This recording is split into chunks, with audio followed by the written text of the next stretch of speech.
Hello दोस्तों, नमस्कार। SM किसी चैनल में मैं आप सभी लोगों का दिल से बहुत बहुत स्वागत करता हूं। अगर आपने पहली बार विजिट किया जरूर चैनल को सब्सक्राइब कर लेना। उसी के साथ साथ free stock market classes, let's learn stock market and finance, दोनों चैनल को चाहो तो फॉलो करके रख सकते हो। दोनों चैनल की लिंक इधर आपको ऊपर आई बटन पे या फिर नीचे डिस्क्रिप्शन में मिल जाएंगे। सो चलिए दोस्तों, फिलहाल इस वीडियो को स्टार्ट कर लेते हैं। ठीक है दोस्तों, अभी हम लोग आ चुके बिल्कुल हमारे नॉर्मल स्क्रीन के ऊपर। एंड आप सभी लोगों को बताया कल से वापस मार्केट नॉर्मली स्टार्ट होने यहाँ पे जा रहा है। कोई बड़ी बात नहीं भाई, हर सैटरडे संडे मतलब हर हफ्ते तो आ ही जाता है, बट फिर भी इस वीडियो का उद्देश्य क्या है। यस, कल जब बाजार खुलेगा तो आपको पता ही है सैटरडे संडे कुछ खबरें आती है। इनफैक्ट फ्राइडे के दिन 3:30 बजे तक ही मार्केट रहता है, उसके बाद भी बहुत सारे अपडेट्स आते हैं। सो कौन कौन सी कंपनीज ऐसी है जिनके ऊपर कल सबसे ज़्यादा इम्पैक्ट हम लोग को देखने को मिलेगा, उन्हीं कंपनीज के बारे में हम लोग बातचीत करने की कोशिश करने वाले हैं। ऑब्वियसली पूरा वीडियो एजुकेशनल इन्फॉर्मेशन के हिसाब से होता है, तो चलो स्टार्ट करते हैं। सबसे पहले तो भाई बाजार के ऊपर ही फोकस रहेगा, क्योंकि इतना कुछ यहाँ पे हो चुका है ग्लोबल मार्केट में।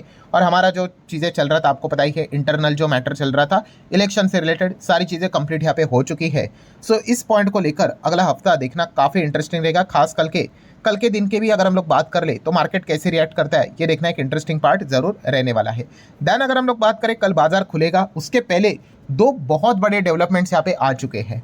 ठीक है, उनमें से पहला अगर हम लोग यहाँ पे बात कर ले तो जापान वर्सेस चाइना। यस दोस्तों, कॉन्फ्लिक्ट यहाँ पे छिड़ चुका है। काफ़ी लोग कह रहे हैं जापान वर्सेस चाइना अब वॉर यहाँ पे हो जाएगी। वॉर तो भाई बहुत ही मतलब आप कह सकते हो कि एंड आखिरी वाला पॉइंट होता है, but yes Japan and China के बीच में तनातनी काफ़ी यहाँ पे बढ़ चुकी है।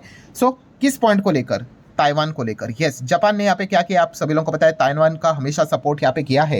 एंड अब तो ताइवान को वो प्रोटेक्ट भी करेंगे, मिलिट्री भी भेजने की यहाँ पे बात है हम लोग को देखने को मिल रही है, नेवी की भी भेजने की बात है यहाँ पे हम लोग को देखने को मिल चुकी है। और जैसे देखने को मिल गया, आपको पता है जब भी आप ताइवान को लेकर कोई भी बात कहोगे तो चाइना तो सामने आ ही जाता है। एंड इनफैक्ट चाइना तो इतना एग्रेसिव मोड में बात करने लग गया, चाइना ने तो सीधा वॉर किया है उन्हीं के अपने देश के नागरिकों को कि भाई जापान को अगर आप जा रहे हो तो देख लो भाई संभाल कर, ठीक है, कभी भी कुछ भी हो सकता है। मतलब ये चाइना की टैक्टिक होती है। ये ऐसी बात करेंगे जैसे कि बम भी फोड़ने वाले हैं।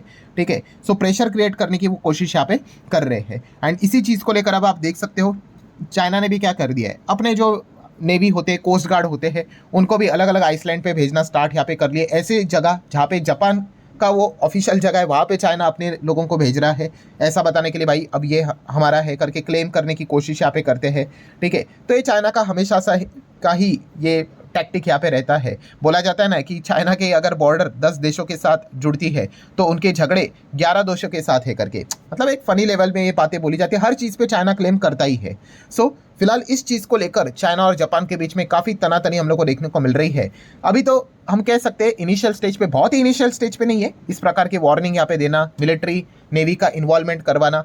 इसीलिए कल के दिन की अगर बात कर ले, सबसे पहले तो सुबह अगर आप उठोगे तो एशियन मार्केट के ऊपर आपका ध्यान होना चाहिए, हैंगसेंग के ऊपर ध्यान होना चाहिए, देन निक्काई के ऊपर ध्यान यहाँ पे होना चाहिए कि मतलब इसकी तीव्रता कितनी है, वहाँ के इन्वेस्टर इस चीज़ को लेकर कितना सीरियस है, ये एक देखने वाली बात है। फिर इसका इंपैक्ट हम लोग बाकी के मार्केट के ऊपर बाद में यहाँ पे कह सकते हैं। जरूर ये एक one of the most important point हम लोगों को देखने को यहाँ पे मिल चुका है। ठीक है, एक नया टॉपिक यहाँ पे छिड़ चुका है। अब ये टॉपिक यहाँ से क्या और एस्केलेट होगा या फिर एक जस्ट नॉर्मल सी चीज यहाँ पे देखने को मिलेगी, ये एक देखना इंटरेस्टिंग फैक्टर यहाँ पे रहने वाला है। एंड फिलहाल होता क्या है दोस्तों, फिलहाल तो ट्रंप है अमेरिका में, एंड ट्रंप तो ताइवान को ओपनली सपोर्ट करते हैं, आप सभी लोगों को यहाँ पे पता ही है।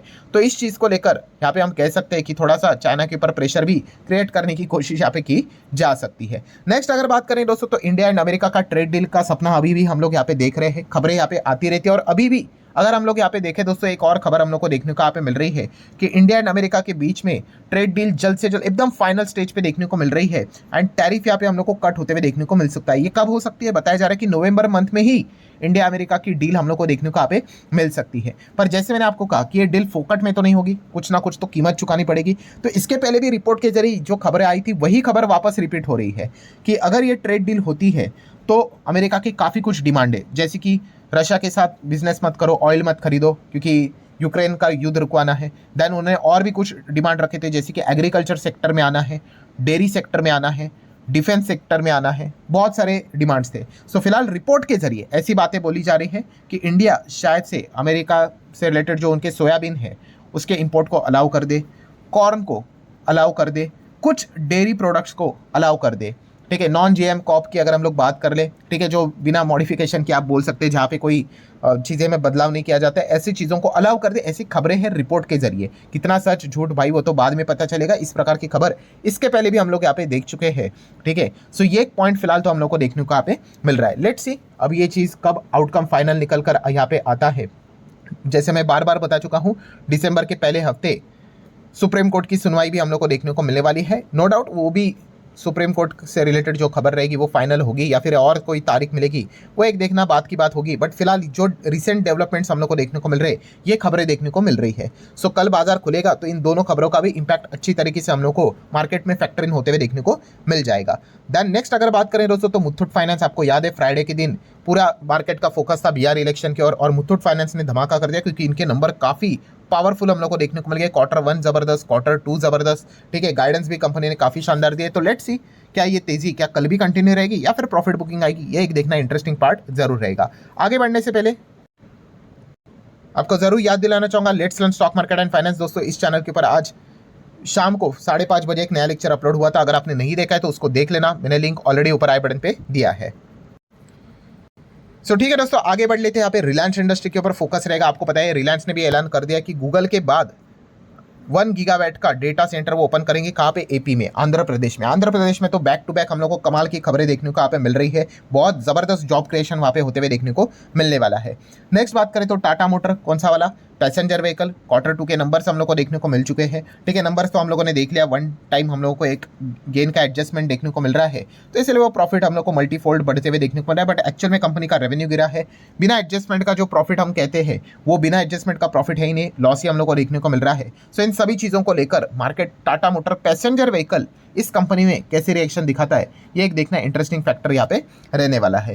नेक्स्ट अगर बात करेंगे आइनॉक्स ग्रीन एनर्जी की बात कर रहे हैं, इनके नंबर हम लोगों ने देख लिया, नंबर काफ़ी बढ़िया यहाँ पे रहे, बट बाजार को नंबर अच्छे लगे कि नहीं वो देखने वाली बात है। काफ़ी अच्छा कंपनी का रेवेन्यू बढ़ा है, प्रॉफिट बढ़ा है, ईपीएस भी बढ़ा है, सब कुछ बढ़िया ही हम लोग को देखने को मिला है। नेक्स्ट अगर बात करें तो अदानी से रिलेटेड दो कंपनियां फोकस में रहेंगी। यस, एनर्जी से रिलेटेड 63,000 करोड़ का आसाम से रिलेटेड प्रोजेक्ट में ये इन्वेस्ट करते हुए देखने को मिल रहे हैं। कौन सी कंपनी? एक है अदानी पावर एंड दूसरी कौन सी है? अदानी ग्रीन, ठीक है। ये दोनों कंपनियां एनर्जी से रिलेटेड जबरदस्त काम करते हुए देखने को मिल रही है। सो इस चीज़ के चलते अदानी के ऊपर फोकस यहाँ पे रहने वाला है। देन बीडीएल की बात कर ले, याद है फ्राइडे के दिन धमाका किया था, बीडीएल ने 7% की तेजी दिखाई थी।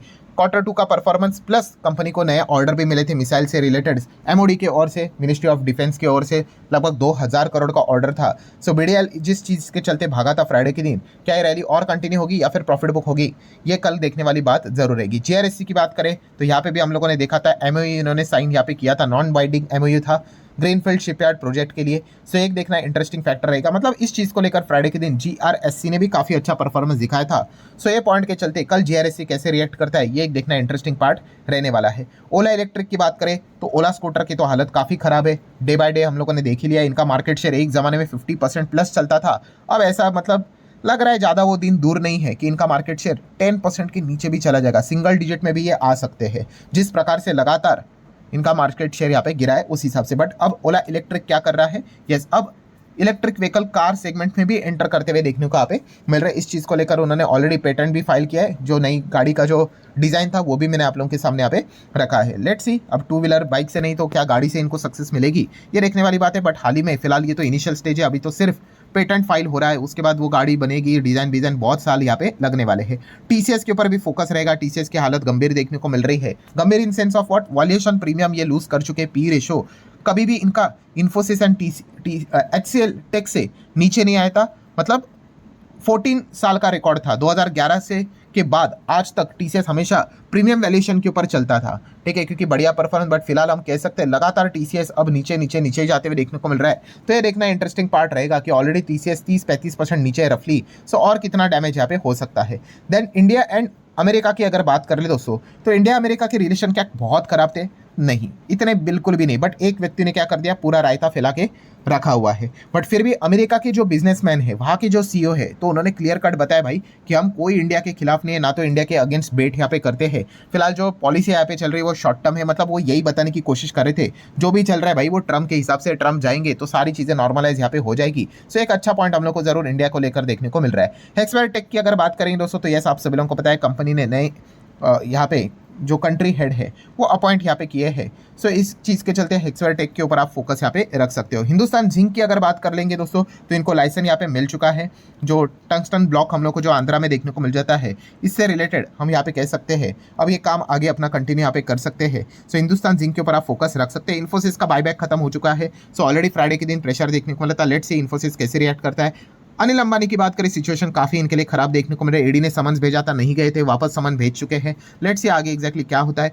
कोटक बैंक आपको पता ही है, लगभग हम कह सकते हैं 15 साल के बाद स्प्लिट कंसिडर करने जा रहे हैं। मिलेगा कि नहीं मिलेगा इसी हफ्ते पता यहाँ पे चल जाएगा। सो कोटक के ऊपर भी आप ध्यान रख सकते हो। सो ठीक है दोस्तों, जितने इंपॉर्टेंट पॉइंट्स थे सारे कवर कर ले। वीडियो हेल्पफुल लगा होगा, चाहो तो लाइक एंड शेयर कर सकते हो। एंड जाते आते इस वीडियो को जरूर यहाँ पे चेक कर लेना। यस दोस्तों, एक ऐसी बीमारी, मतलब कोविड से भी बड़ी बीमारी हमारे इंडिया में यहाँ पे आ चुकी है, जहाँ पे इंडिया बहुत ज़्यादा खतरनाक सिचुएशन में हम लोग को देखने को यहाँ पे मिल रहा है। जरूर इस वीडियो को देख लेना। 17 मिनट का ये वीडियो है, काफ़ी सीरियस वीडियो है। इसका लिंक यहाँ पे एक काम कर लेते, विंडो अभी आप के सामने यहाँ पे आ चुकी होगी। यस, इसके ऊपर क्लिक कर लेना, आप डायरेक्टली उस वीडियो के ऊपर जंप कर लोगे। So that's it, thank you very much दोस्तों। वी विल बी मीटिंग, तब तक के लिए बाय बाय।